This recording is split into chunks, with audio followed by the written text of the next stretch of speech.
ಇನ್ನು ದಸರಾದ ಪ್ರಮುಖವಾದಂತಹ ಆಕರ್ಷಣೆ ಅಂತಂದ್ರೆ ಆನೆಗಳು. ಎಸ್, ಈಗಾಗಲೇ ಆನೆಗೂ ಕೂಡ ಪೂಜೆಯನ್ನು ಸಲ್ಲಿಸ್ತಾ ಇರುವಂತಹ ದೃಶ್ಯಾವಳಿಯನ್ನು ಕೂಡ ಗಮನಿಸಿದ್ರಿ. ನೋಡಿ ಯಾವ ರೀತಿ ಆಗಿದೆ, ಅವರ ಪೋಷಾಕು ಇರ್ಬೋದು, ಆಭರಣಗಳನ್ನು ಧರಿಸಿರುವಂಥದ್ದು, ಪೂಜಾ ಕೈಂಕರ್ಯಗಳಿರ್ಬೋದು. ಜೊತೆಗೆ ನೋಡಿ ಪ್ರಮುಖವಾದಂತಹ ಆಕರ್ಷಣೆ, ನಾ ಆಗಲೇ ಹೇಳಿದ ಹಾಗೆ ರಾಜ ನಡಿಗೆಯ ಅಥವಾ ರಾಜ ಬೀದಿಯಲ್ಲಿ ರಾಜ ನಡಿಗೆಯನ್ನು ಹಾಕ್ಕೊಂಡು ಹೋಗುವಂಥದ್ದು ಯಾರಪ್ಪ ಅಂತಂದರೆ ಎಸ್, ಅದು ಆನೆಗಳು ಮಾತ್ರ. ಅದರಲ್ಲೂ ಕೂಡ ತುಂಬ ಫೇವ್ರೇಟ್ ಅಂದರೆ ಎಸ್, ಅದು ಅಭಿಮನ್ಯು ಕೂಡ ಫೇವ್ರೇಟ್ ಕೆಲವರಿಗೆ. ಆದರೆ ಭೀಮಾ ಅನ್ನುವಂತಹ ಹೆಸರೇ ಹಾಗೆ, ತಾಕತ್ ಜಾಸ್ತಿ ಇದೆ ಭೀಮಾ ಅನ್ನುವಂತಹ ಹೆಸರಿಗೆ. ಸೊ ಭೀಮಾ ಕೂಡ ಎಲ್ರಿಗೂ ಬಹಳ ಇಷ್ಟ ಆಗಿರುವಂಥದ್ದು.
ಹಲೋ ಹಾಂ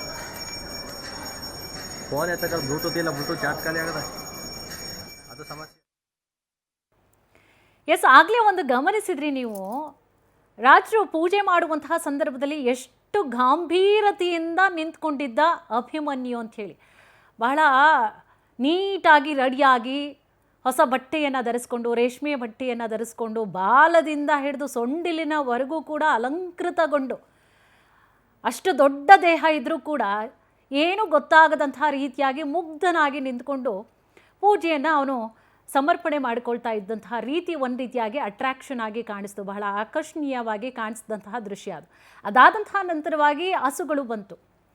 ಅರಮನೆಯ ಹಸುಗಳೇನಿದೆ ಅದಕ್ಕೂ ಕೂಡ ಈಗಾಗಲೇ ಪೂಜೆಯನ್ನು ಸಲ್ಲಿಸ್ತಾ ಇದ್ದಾರೆ ಒಡೆಯರವರು.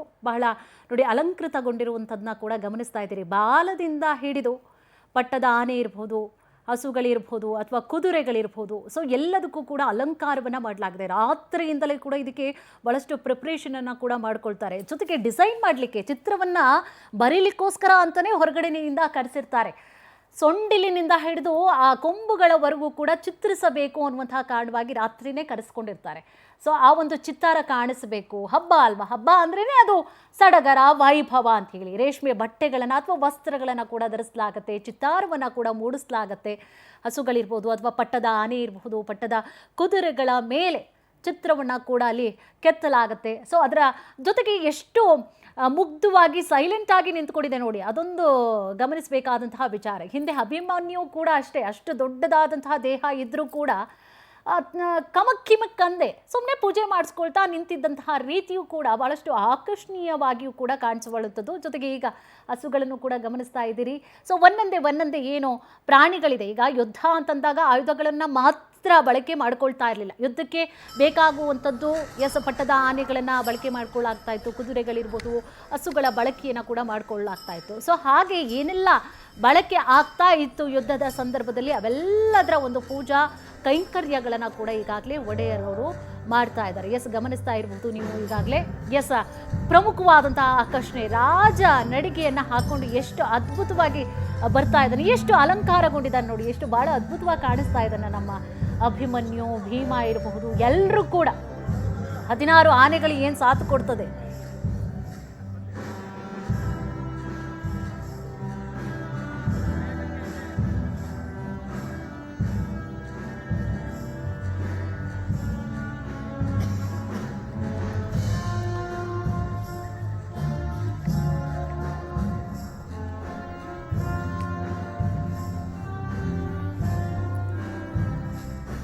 ಈ ಬಾರಿ ನೋಡಿ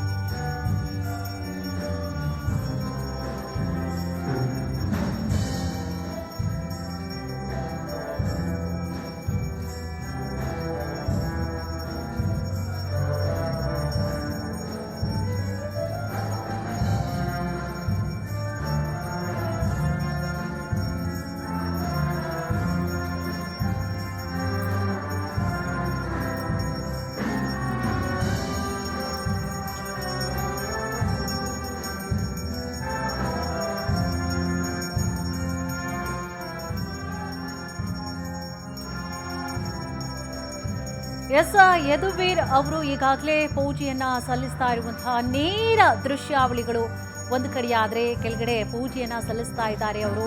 ಸೊ ಯುದ್ಧಕ್ಕೆ ಏನೆಲ್ಲ ಬಳಕೆ ಆಗ್ತಾ ಇತ್ತು ಆ ವಸ್ತುಗಳ ಎಲ್ಲದರ ಒಂದು ಪೂಜಾ ಕೈಂಕರ್ಯಗಳು ಕೆಳಭಾಗದಲ್ಲಿ ಸಾಗ್ತಾ ಇದ್ರೆ, ಮೇಲ್ಗಡೆ ನಿಂತ್ಕೊಂಡು ಅವರ ಶ್ರೀಮತಿ ಜೊತೆಗೆ ರಾಜಮಾತೆ ಅವರ ಪುತ್ರ ಕೂಡ ಬಹಳ ಮಕ್ಕಳಿಗೆ ಒಂದು ಸ್ವಲ್ಪ ಇವೆಲ್ಲ ಪೂಜಾ ಕೈಂಕರ್ಯಗಳನ್ನ ನೋಡ್ಬೇಕಾದ್ರೆ ಎಲ್ಲೋ ಒಂದು ಕಡೆ ಬೋರ್ ಆಗಿಬಿಡುತ್ತೆ. ಬಟ್ ಅವ್ರಿಗೆಲ್ಲೂ ಕೂಡ ಅಲ್ಲಾಡದೆ ಅಥವಾ ತಾಯಿಗೆ ಒಂದು ಸ್ವಲ್ಪ ಏನು ಪೀಡಿಸ್ದೆ ಅವರು. ಈಗ ಮಕ್ಕಳು ಅಂತಂದರೆ ಏನು ಮಾಡ್ತಾರೆ, ಒಂದು ಸ್ವಲ್ಪ ಪೀಡಿಸ್ತಾರೆ, ಅಯ್ಯೋ ಸಾಕ ಮುಗೀತಾ ಈ ರೀತಿ ಆಗಿರ್ತಾರೆ. ಬಟ್ ಅವರು ಈಗಲಿಂದಲೇ ಎಲ್ಲ ಕಲ್ತ್ಕೊಳ್ಬೇಕು, ನೆಕ್ಸ್ಟ್ ಅವರೇ ಮಾಡಬೇಕು ಎಲ್ಲ ಕಾರ್ಯಗಳನ್ನು. ಕುತ್ಕೊಂಡು ಅಲ್ಲಿ ನಿಂತ್ಕೊಂಡು ಎಷ್ಟು ಸೈಲೆಂಟಾಗಿ ಕೂಡ ಅವರು ಯಾವುದೇ ರೀತಿಯಾದಂತಹ ಕಾಟವನ್ನು ತಾಯಿ ಅವರಿಗೂ ಕೂಡ ನೀಡದೆ ನೋಡ್ತಾ ಇರುವಂತಹ ದೃಶ್ಯಾವಳಿಯನ್ನು ಕೂಡ ಗಮನಿಸ್ತಾ ಇದ್ರಿ. ಮುಂದೆ ಅವರು ಮಾಡಬೇಕಲ್ವಾ, ಸೊ ಆ ಒಂದು ಕಾರಣವಾಗಿ ಎಲ್ಲವನ್ನೂ ಕೂಡ ಈಗಲೇ ಕಲ್ತ್ಕೊಳ್ತಾ ಇದ್ದಾರೆ. ಸೊ ಗಮನಿಸ್ತಾ ಇದ್ದೀರಿ, ಒಂದು ಕಡೆ ರಾಜಮಾತಿ ಅವರು, ಜೊತೆಗೆ ತ್ರಿಷಿಕಾ ಅವರನ್ನ ಕೂಡ ಗಮನಿಸ್ತಾ ಇದ್ದೀರಿ, ಇನ್ನು ಒಂದು ಕಡೆ ಅವರ ಪುತ್ರ ಕೂಡ ಅವೆಲ್ಲವನ್ನು ಕೂಡ ಗಮನಿಸ್ತಾ ಇದ್ದಾರೆ.